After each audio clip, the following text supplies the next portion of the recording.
Inmediatamente recibimos en este estudio a nuestro invitado. Se trata de Mauricio Alarcón, analista de temas políticos, a quien le agradecemos por atender esta invitación. Mauricio, gracias por estar en esta mesa de trabajo. Buenos días. Buen día, siempre un gusto estar acá. Qué mejor que empezar 2023 en Radio América. Así es que un abrazo grande y los mejores deseos para ustedes y por supuesto también para nuestra audiencia. Gracias, Mauricio, por eso. Lo propio para usted. Lo hemos invitado para hacer un análisis de lo que se viene en este 2023, cuando los análisis de 2022 dan cuenta de un año muy difícil, por decirlo menos, que soportamos los ecuatorianos en materia económica, en materia política, por citar dos temas en particular. Pero quiero empezar preguntándole, en función de lo que terminó 2022, ¿qué se proyecta para este 2023? Empecemos en materia política, Mauricio, por favor. Tenemos un inicio de año, hoy precisamente, vinculado al tema político, la campaña electoral. Creo que eso es lo que va a marcar en buena medida al menos los primeros meses de 2023. ¿El primer trimestre puede ser? Yo creo que hasta un poco más, porque no nos olvidemos que las autoridades se posesionan recién en el mes de mayo y su inicio de gestión y la elección de vicealcaldes o vicealcaldesas siempre se da en esas primeras semanas. Así es que creo que principalmente el primer semestre de este año estará marcado por las elecciones seccionales. Y no solo por el hecho de que alguien resulte electo, nuevo alcalde, nueva alcaldesa, prefecto o concejal, sino por todas las consecuencias que vienen de ese proceso electoral. ¿A qué voy? Es un termómetro también de la popularidad del partido de gobierno. Va a marcar la pauta indiscutiblemente respecto de las fuerzas políticas de cara a las elecciones generales de 2025. ¿Va a incidir en la gobernabilidad? Va a incidir en la gobernabilidad nacional y local, porque los gobiernos locales pasan a ser además nuevas herramientas de negociación con el gobierno nacional. No nos olvidemos que muchas veces, y así sucedió en rupturas electorales, por llamarlo de alguna forma, anteriores, que al perder el gobierno, aliados en provincias claves o en ciudades claves, empezaba esa pugna incluso por el tema presupuestario. Así es que ese quizá va a ser el tema que marque el primer semestre de 2023. Sin embargo, no hay que dejar de lado lo que ya se ha visto en estos 19 meses de gobierno, que ya prácticamente es la mitad del periodo para el que elegimos, presidente y asamblea principalmente, en que seguirá la pugna indiscutiblemente. Las mayorías no han cambiado, no ha habido tampoco un cambio sustancial de forma en la Asamblea Nacional a propósito de las renuncias para los gobiernos locales, y con proyectos de ley claves en discusión. Creo que hay mucho que esperar respecto de esa crisis de gobernabilidad que hemos visto durante este último tiempo. En ese sentido, entonces, Mauricio, las prioridades del gobierno para este 2023 se pueden caer en inicio de año inclusive. Sin duda, y creo que hay que estar muy atentos porque, de nuevo, la negociación, el músculo político que tiene que generar el gobierno nacional a propósito de lograr esa fuerza que necesita en el legislativo para gobernar no va a ser menor. Ahora bien, otro tema que marcará ya no solo el primer semestre, sino yo diría el año entero, va a ser el referendo, la denominada consulta ciudadana, y que tiene también relación con esta cuestión ejecutivo-legislativa, porque si bien es cierto que si el resultado es positivo, lo que plantea el presidente de la República entrará en vigencia con la proclamación de los resultados, se cambiará el texto constitucional, necesitamos de la Asamblea para operativizar mucho de ello a través de reformas legales. Pero eso no se puede truncar en la medida que es un mandato popular. Bueno, Mauricio, pues en esta vida no nos olvidemos que en la política lo que cuentan son los votos. Y voy a poner un ejemplo. Si bien es cierto que uno podría votar sí en la pregunta vinculada a la forma de elección del Consejo de Participación Ciudadana, por ejemplo, así como sucedió en el referendo anterior, en el de Lenín Moreno en el año 2018, no fue sino hasta que se reformó la ley orgánica del Consejo de Participación Ciudadana que se puede decir el cambio está en marcha. Y así es que ahí nuevamente se tensará la relación entre el Ejecutivo y el Legislativo. ¿En qué medida podría variar también la situación de la Asamblea cuando en mayo tendrán que elegirse nuevas autoridades? La mayoría sigue siendo la que conocemos. Y no nos olvidemos que nada está dado por las autoridades designadas de una u otra forma. El actual presidente de la Asamblea venía de la bancada oficialista, fue designado con los votos del gobierno y ahora todos ellos están en contra y braman y denostan contra él. Entonces, sí, puede haber un cambio de autoridades o no, porque pueden terminar ratificadas por la nueva mayoría, aquellas que han sido designadas en este último tiempo, pueden terminar reconfiguradas, sí, quizá la minoría del CAL, las fuerzas menores, no nos olvidemos que de 7 les basta 4 para hacer y deshacer, así es que yo creo que no habrá un cambio sustancial en ese tema. Sin embargo, insisto, hay que estar muy pendientes de lo que ocurra con el resultado del referendo, porque no será simplemente cuestión de cambiar el texto constitucional, sino que obligatoriamente deberá intervenir la Asamblea en una siguiente etapa. Pero si hay precisamente una aceptación en el pueblo del referéndum, debe intervenir la Asamblea Nacional, pero si es que no hace su trabajo, ¿podría considerarse como desacato o no? Bueno, 1000 cosas podrían aplicarse. Podría intervenir la Corte Constitucional, podría intervenir la propia ciudadanía mediante acciones, como ya hemos visto. Quizá intervenga algún político presentando, como ridículamente ha pasado en las últimas semanas, hasta una acción de protección en el cantón más recóndito del país y obteniendo un resultado positivo.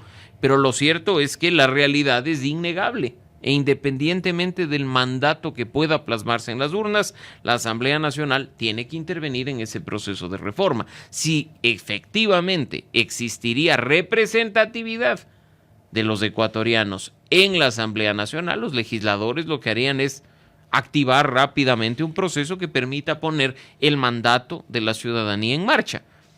No sabemos ni siquiera el resultado, nos estamos adelantando, pero simplemente creo que hay que tener en el radar, como he dicho, ese tema que probablemente marque la pauta de todo el 2023. Dependiendo de los resultados de las seccionales de febrero de este año, ¿hay agrupaciones políticas que podrían consolidarse como la Revolución Ciudadana y consolidar también esa mayoría en la Asamblea, Mauricio? Indiscutiblemente, y creo que hay que esperar al resultado ahí sí de las seccionales, que va a dar mucha fuerza a algunas organizaciones políticas. Creo que hay que además esperar el resultado del referendo, considerando que hay organizaciones políticas que se han inscrito de manera directa para estar por el sí o por el no en campaña financiada con recursos de los ecuatorianos, y pues en función de ello veremos quién está en la capacidad de capitalizar un triunfo o una derrota. Insisto, con miras a las generales de 2025, que parece que estuvieran muy distantes, pero después de las seccionales estarán a la vuelta de la esquina. Pero es una Entonces mala ya es decisión, momento- Jorge, es mala decisión haberlo puesto a la consulta en medio de estas elecciones seccionales, en donde también va a haber partida por parte de los candidatos. Sin duda, y eso creo que el propio gobierno en su momento lo consideró y se dio cuenta del error que cometía. Ramiro, un gobierno que ni siquiera ha tenido la capacidad de, con su organización política, presentar candidatos en todo el país. Un gobierno que no ha tenido tampoco capacidad de sostener su línea ideológica y en algunas ciudades y provincias del país pactar y salir en alianza con quienes precisamente están en la oposición. En otras instancias como el legislativo, te deja ver lo que va a pasar específicamente, porque tratar de desconectar las elecciones seccionales con la consulta ciudadana es ridículo. Los ciudadanos van a estar pendientes de todo, y si mi candidato a alcalde me dice que tengo que votar no, pues votaré no. Muy pocos ecuatorianos, y hay que ser realistas, nos hemos tomado el tiempo de sentarnos a leer 10, 20, 30, 40 páginas para saber incluso el contenido de los anexos y sus consecuencias. En medio de todo esto, el presidente de la República se envalentonó en Estados Unidos y anunció su candidatura para el 2025. ¿Cómo lo miras eso en medio de esto que estamos conversando? No sé qué le habrán dado al presidente para que haga un anuncio de esos. Creo que las cifras, Jorge, Ramiro y amigos, hablan por sí solas.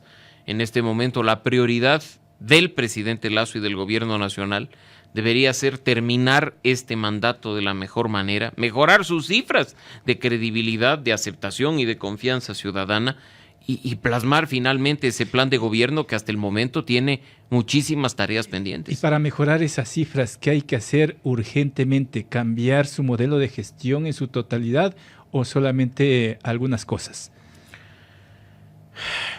Muy buena pregunta, y creo que ahí tenemos que considerar varios elementos, Jorge. Hay cuestiones que el gobierno las está haciendo muy bien. ¿Cómo? Las relaciones internacionales, las cuestiones de comercio exterior. Mira los resultados que, independientemente de las demoras, se van dando. Los nuevos acuerdos comerciales con Costa Rica, nos guste o no, un acuerdo comercial en camino con China, se analizan temas. En relaciones exteriores hay mucha gente que criticaba los manejos de Cancillería en la situación, por ejemplo, de la crisis de Ucrania y Rusia, pero mira que ha dado resultados. Mira que incluso lo que ha sucedido con la captura hace pocos días del señor Cáceres respecto del crimen de María Belén Bernal es producto de esa cooperación internacional que no solo se da entre policía y policía, sino entre las instancias de relaciones exteriores, que son las cancillerías. Así es que yo creo que, por ejemplo, ahí el gobierno lo está haciendo bien, y creo que lo que está haciendo bien no debe toparse, porque uno de los mayores errores que muchas veces en el poder se comete es creer que se puede hacer cambios y todo seguirá bien, cuando los cambios positivos muchas veces dependen de las personas, no de la institucionalidad.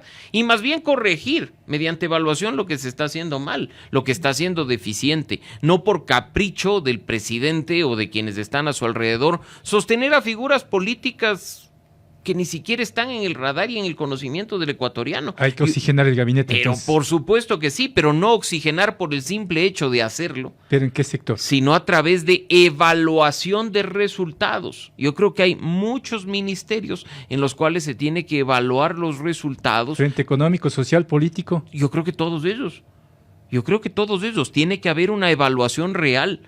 Porque mira que la gente se queja de la falta de resultados del gobierno. Y ya no es cuestión de decir, disculpen, 2 años nos demoramos en poner en orden la macroeconomía. Pues ahora la ciudadanía quiere ver cómo esa cuestión macroeconómica deriva en beneficios directos para el ciudadano común. Hay que cambiar el equipo económico, entonces, desde tus explicaciones. No, yo creo que el equipo económico en este momento lo ha hecho bien. Yo creo que incluso, independientemente de quienes han estado, han mantenido una línea. Mira que es la primera vez, simpatías o antipatías que uno pueda tener, que se cumple completamente un programa con el Fondo Monetario Internacional. Ahora bien, hay que preguntarse, ¿por qué nos seguimos endeudando si en teoría están poniendo en orden la macroeconomía? Exacto. Esa evaluación que debe hacer el gobierno, que debe hacerlo de manera transparente, con la ciudadanía, comunicando al ciudadano, es la que permitirá decidir si el Frente Económico lo ha hecho bien o lo ha hecho mal. Pero eso también está impidiendo que se invierta en obra pública, por ejemplo, y que haya una dinamización económica. No, yo creo que hay varios elementos que están impidiendo, y recordarás, y bueno, próximamente sacaremos una actualización desde Ciudadanía y Desarrollo. Hicimos nosotros un informe muy polémico que incluso despertó alarmas en el propio gobierno y en la Asamblea Nacional, publicado en julio, sobre la ejecución presupuestaria en el país.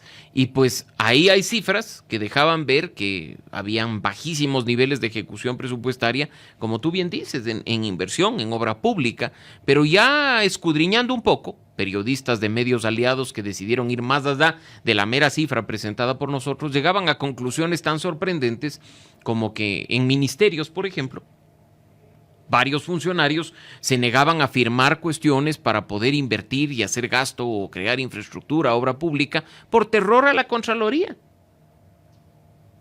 Entonces, ese tipo de cuestiones son las que se tiene que corregir, porque quien paga los platos rotos de una acción, entre comillas, tan inofensiva como no firmar para dar paso a un tema por temor a la Contraloría, somos nosotros los ciudadanos. Pero eso no es normal en un funcionario público, que tengan temor de firmar procesos que están cuestionados en el ojo de la tormenta. Pero es que un funcionario público no debería firmar un proceso si es que no cumple con los requisitos legales.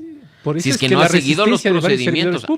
Y va de nuevo. Y quedarse simplemente en el no firmar, no. Por mucho que exista temor, incluso reverencial en esos casos, lo que corresponde es denunciar.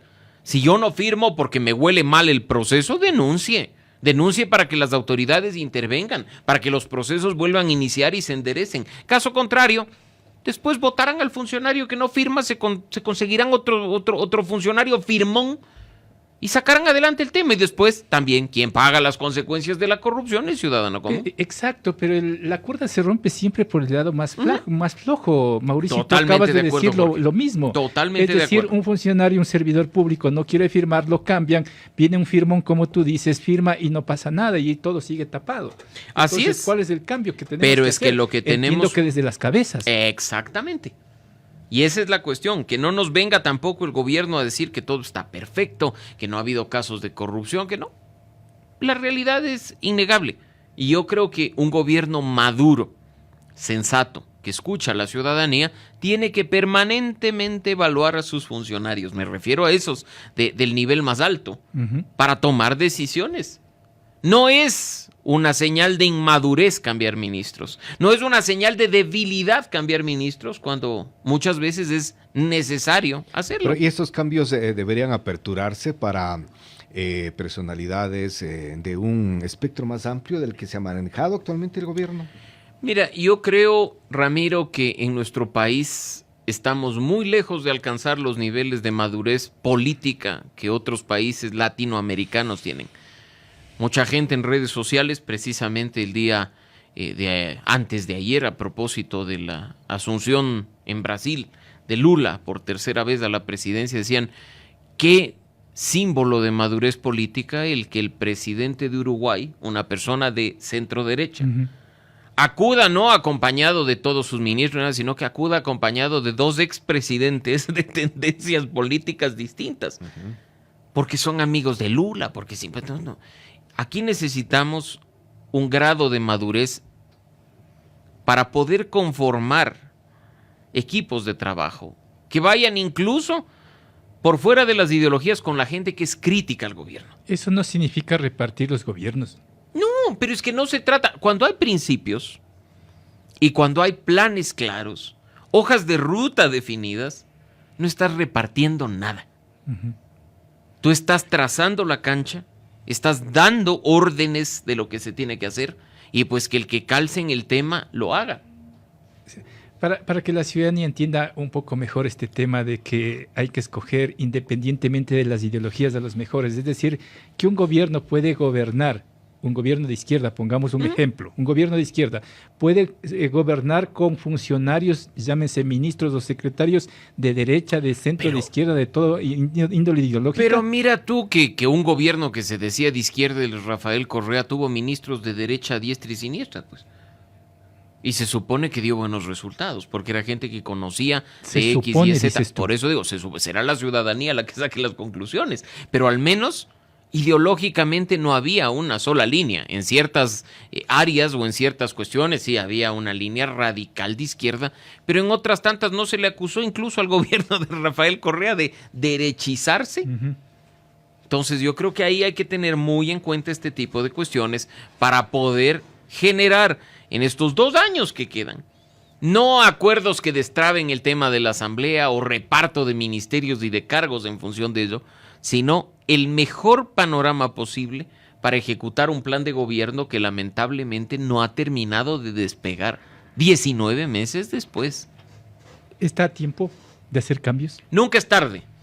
Nunca es tarde para enderezar. Uno puede hasta el último minuto hacer lo que sea necesario para mejorar estos temas. Y si bien el gobierno ha perdido oportunidades de oro, como el de esta misma consulta, en el que podía haber preguntado muchas otras cosas de fondo y muy, muy significativas para tratar de cambiar la triste realidad institucional, por ejemplo, en la que nos encontramos, insisto, nunca es tarde para cambiar. Hasta en el último minuto se hacen goles. Con eso me quedo, mi estimado Mauricio. Te agradezco por tu tiempo y un año lleno de éxitos. Muy amable. Siempre un gusto, Jorge, Ramiro y amigos, y a la orden, pues, para seguir analizando incluso lo que serán las elecciones seccionales que formalmente arrancan hoy. Formalmente. Mauricio Alarcón, analista de temas políticos.